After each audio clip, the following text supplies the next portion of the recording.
আমার প্রাণপ্রিয় ছাত্রছাত্রীবৃন্দগণ, কেমন আছো তোমরা? আশা করি এই মহামারী করোনার মধ্যে তোমরা সকলেই ভালো আছো। অনলাইন ক্লাসের মাধ্যমে আমি তোমাদের জানাচ্ছি শুভেচ্ছা।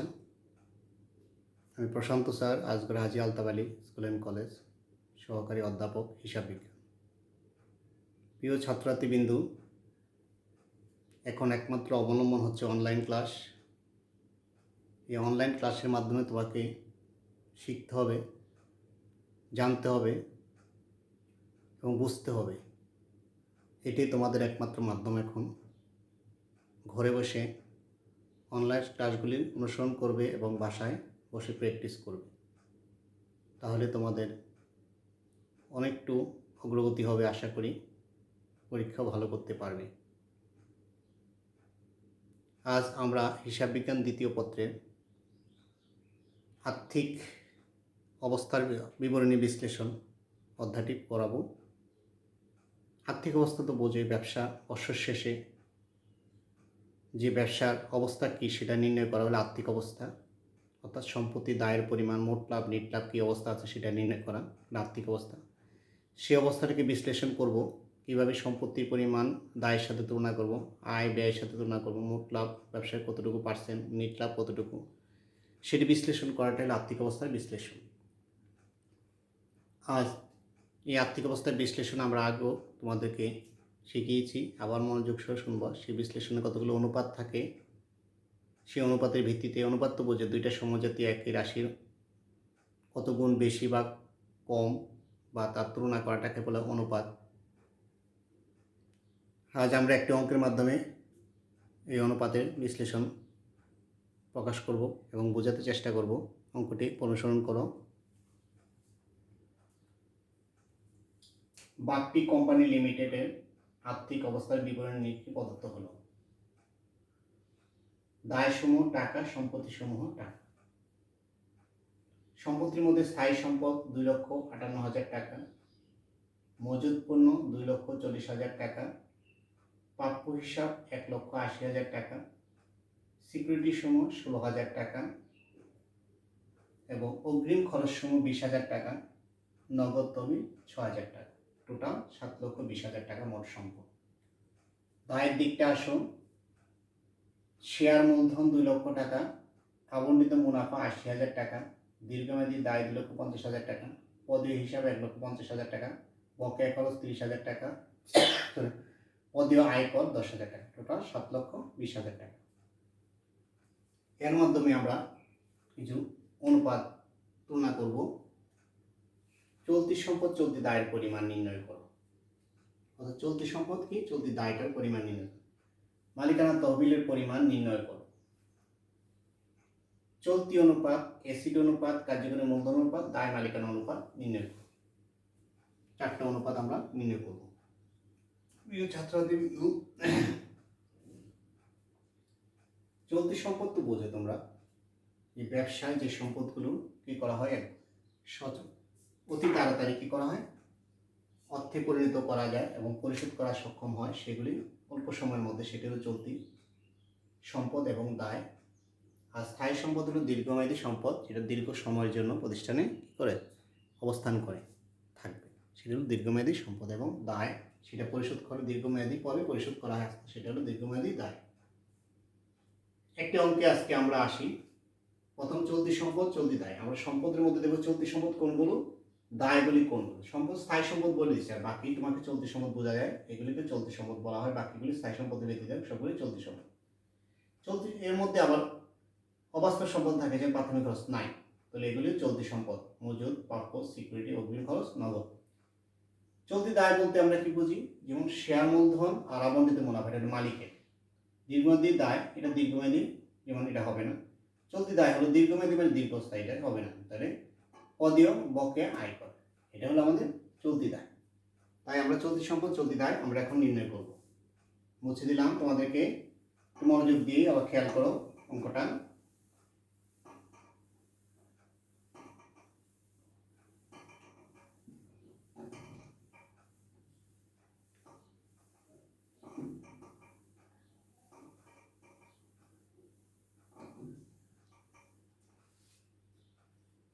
আসো ক চলতি সম্পদের পরিমাণ।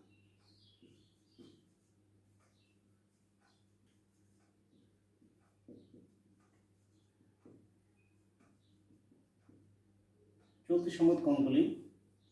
যেমন আমরা অঙ্কে বলছি, আমরা বইটা একটু হাতে নিতে হয়, যেহেতু আমাদের প্রশ্নটা মুছে দিলাম। মজুদ পণ্য,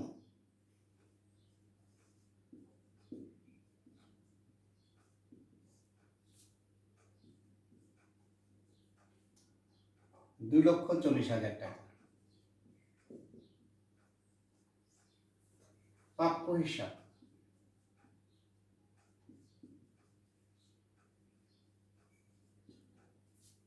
$1,80,000 টাকা। সিকিউরিটি,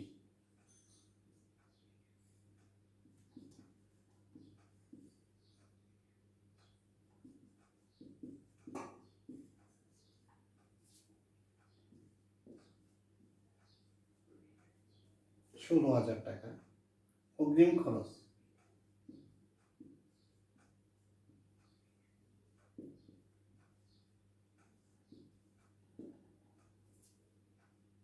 $20,000 টাকা। নগদ, $6,000 টাকা। চলতি সম্পদ যোগ করো, $4,60,62,000 টাকা। চলতি দায়,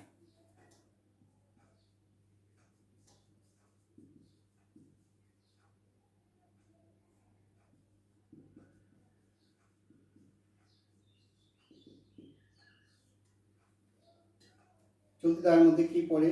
পদীয় হিসাব,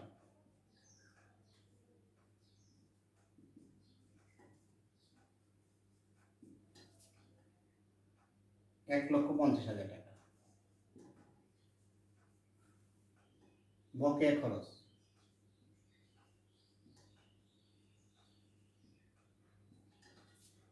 $30,000 টাকা। পদীয় আয়কর,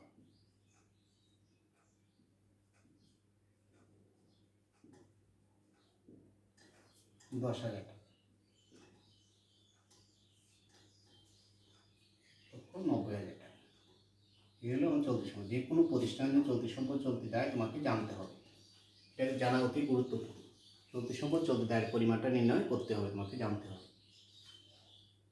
সহ এটা হলো চলতি সম্পদ, চলতি দায়গুলি। সিকিউরিটিতে বোঝে কোনো জিনিসের সিকিউরিটি নেওয়া, সম্পদের সিকিউরিটি করা, সেটা তোমার জন্য সম্পদ হিসেবে।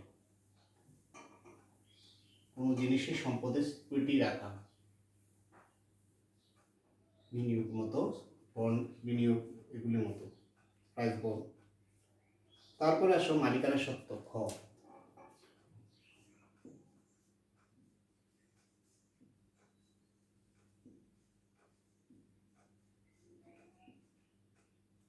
তহবিলের পরিমাণ,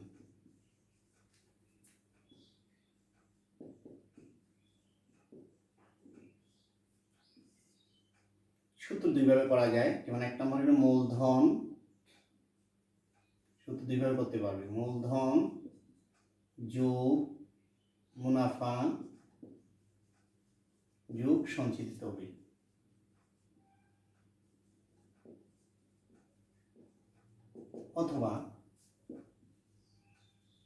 অথবা আরেকটি সূত্র, মোট দায় বিয়োগ চলতি সম্পদ, চলতি দায় বিয়োগ দীর্ঘমেয়াদী দায়। এইভাবে দুইটা ভাবে করা যায়। আমরা দুভাবে দেখাবো, মোট দায় থেকে চলতি দায় আর দীর্ঘমেয়াদী দায় বাদ দিলে হয়। আসো প্রথম নিয়মটা,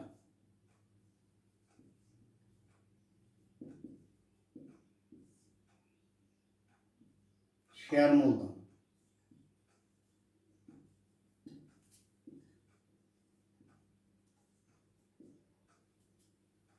$2,00,000 টাকা।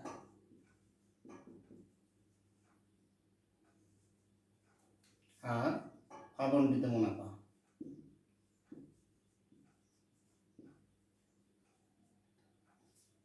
80,000 টাকা, আর কিছু সঞ্চিতি নাই, 2,80,000 টাকা হলো মালিকানা তহবিল।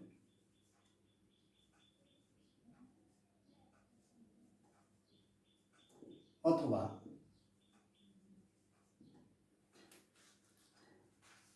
মোট দায়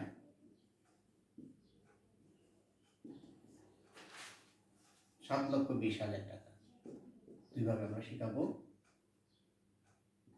বিয়োগ চলতি দায়, আমরা পেয়েছি চলতি দায় 1,90,000 টাকা, বিয়োগ দীর্ঘমেয়াদী দায়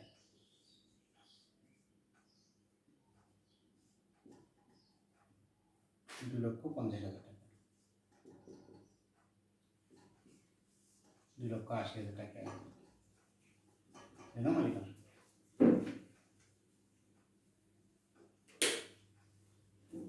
এটাও মালিকানা তহবিল।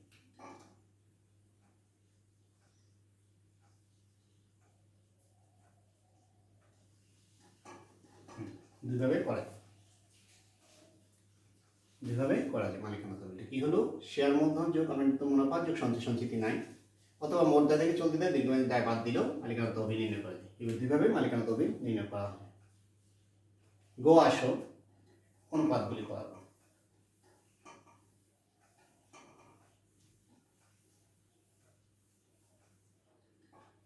গো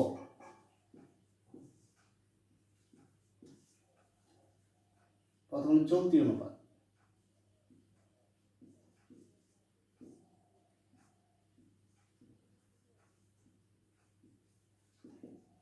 সূত্র হলো চলতি সম্পদ বাই চলতি দায়।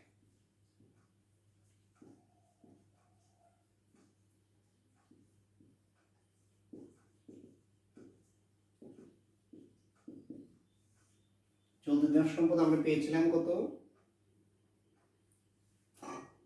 6,62,000, 4,62,000 আর 1,90,000। অনুপাতটা বের করলে আমাদের কি আসে? আসো ভাগ করলে আমাদের ক্যালকুলেটরটা আমাদের আনতে হয়।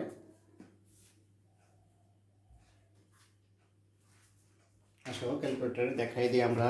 4,62,000 ভাগ 1,90,000, 2.43 অনুপাতে।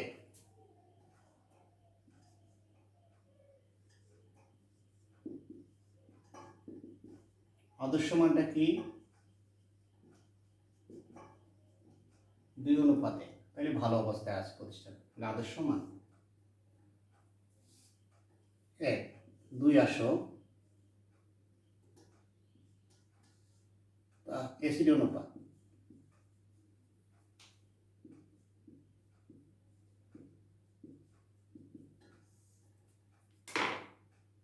তারল্য সম্পদ, তারল্য দায়। তারল্য সম্পদ কি? চলতি সম্পদ থেকে তুমি চলতি সম্পদ বিয়োগ মজুত পণ্য,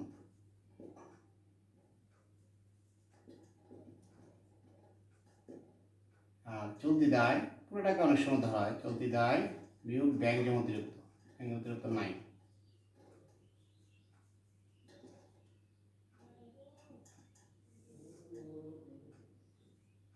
তো 4,62,000 বিয়োগ মজুত পণ্য কত? মজুত পণ্য হলো তোমার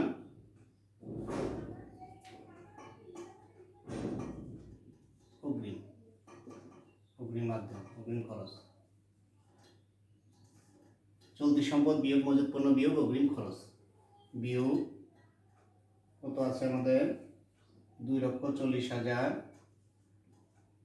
মজুত পণ্য 2,40,000, অগ্রিম আছে 20,000, আর চলতি দায় হলে 1,90,000, ব্যাংক জমা অতিরিক্ত নেই, বিয়োগ 0,0। আসো তাহলে দায় কত থাকে? তাহলে দায়ের পরিমাণ আসলে আমাদের 2,02,000, 1,90,000। অনুপাত করলে কি থাকে 1.06 অনুপাত 1,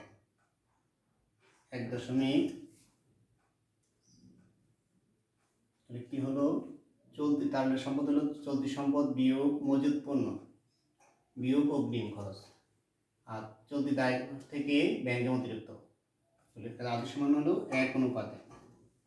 তাহলে এটাও ভালো 1:1, আদর্শ মান হলো 1:1। তাহলে তার সম্পদ হলো চলতি সম্পদ বিয়োগ মজুদ পণ্য বিয়োগ অগ্রিম, আর তার হলো চলতি দায় বিয়োগ ব্যাংক জমা অতিরিক্ত, টাকাটা দিয়ে বসাইলে অনুপাত, আদর্শ মান হলো 1:1। তাহলে প্রতিষ্ঠানের অবস্থাটা ভালো অবস্থা আছে।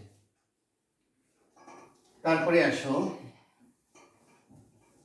তারপরে আমরা শিখাবো তোমাদেরকে কার্যকরী মূলধন অনুপাত 3।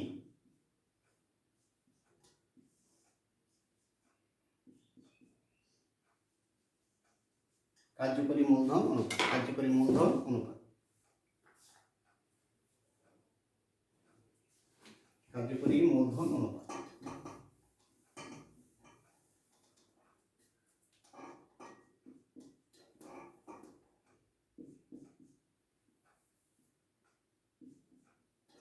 কার্যকরী মূলধন অনুপাত, কার্যকরী মূলধন অনুপাত কি চলতি কার্যকরী মূলধন চলতি মূলধন বা কার্যকরী মূলধন ভাগ চলতি দায়।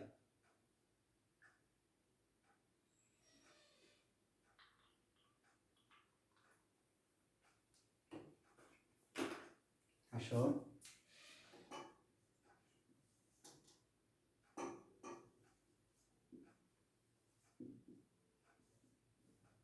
মূলধন বা চলতি মূলধন অনুপাত,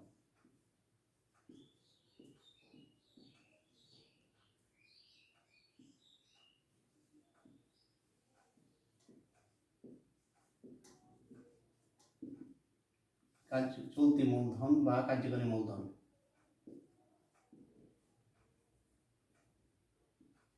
কার্যকরী বা চলতি মূলধন,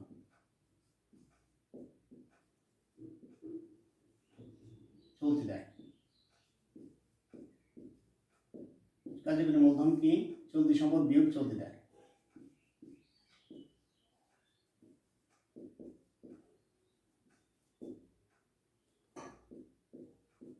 আর চলতি দায় তো বুঝে আগে আছে। চলতি মূলধন ছিল 4,62,000 বিয়োগ চলতি দায় হলো 1,90,000, আর এটা 1,90,000 বিয়োগ করো 0,0,0,2,7,2 1,90,000 নিচে। এখন বাইর করি আমরা অনুপাতটা কত আসে 2,72,000 ভাগ 1,90,000, 1.43 অনুপাত 1। এটা আদর্শ মান 1 অনুপাত 1, এটা আদর্শ মানও 1 অনুপাত 1, মোটামুটি ঠিক আছে। তারপরে হলো দায় মালিকানা অনুপাত,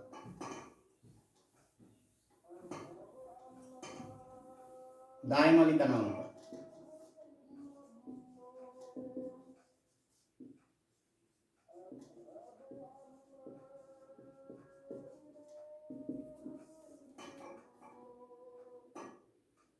বহিদায়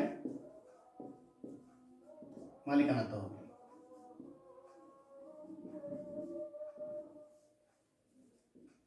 বহিদায় কি চলতি দায় যোগ ঋণ, চলতি দায় যোগ দীর্ঘমেয়াদী দায় মালিকানা তহবিলকে আমরা জানি।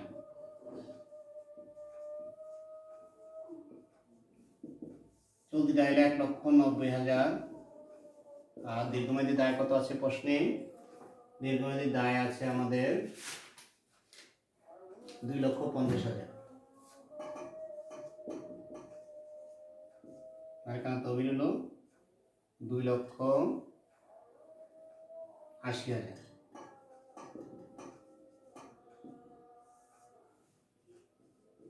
যোগ করলে কি হয় 0 5 14 4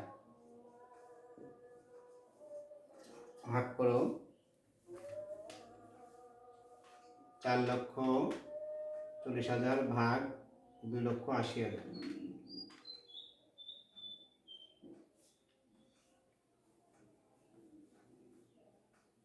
1.57 এটা আদর্শ মান হলো 0.51, এটা হলে ভালো হয়। 75:1 এটা হলে ভালো হয়। এখানে দেখা যায় বেশি, এটা অবস্থা ভালো নয়। কেন? দায়ের পরিমাণ বেশি, মালিকের তহবিল থেকে দায় পরিমাণ ভালো নয়। আদর্শ মানটা হলো এটা হলে ভালো হয়। তাহলে 3/4 মানে 4/3 মানে হলে হয় এটা ভালো, কিন্তু এখানে দেখা যায় তহবিলের থেকে দায়ের পরিমাণ বেশি, তাই প্রতিষ্ঠান অবস্থা ভালো নয়। চলতি সম্পদ সবগুলি মোটামুটি ভালো ছিল, কিন্তু দায় পরিশোধের ক্ষমতা, চলতি দায় মালিকানা পরিশোধের ক্ষমতা বেশি, প্রতিষ্ঠানে ভালো নয়। আদর্শ মানটিও তোমাদেরকে শিখতে হবে। চলতি অনুপাত, অ্যাসিড বা তারল অনুপাত, চলতি মূলধন অনুপাত, দায় মালিকানা অনুপাত, এই 4টা অনুপাত আমরা আজকে তোমাদেরকে করালাম। বাসায় আবার সেগুলি দেখবে। পরবর্তী ক্লাসে আমরা আরও অনেক অনুপাত আছে, সেগুলি সম্বন্ধে আলোচনা করব। তোমরা ভালো থাকো, সুস্থ থাকো, এই কামনা করে আজকে আমার অনলাইন ক্লাস শেষ করলাম। ধন্যবাদ।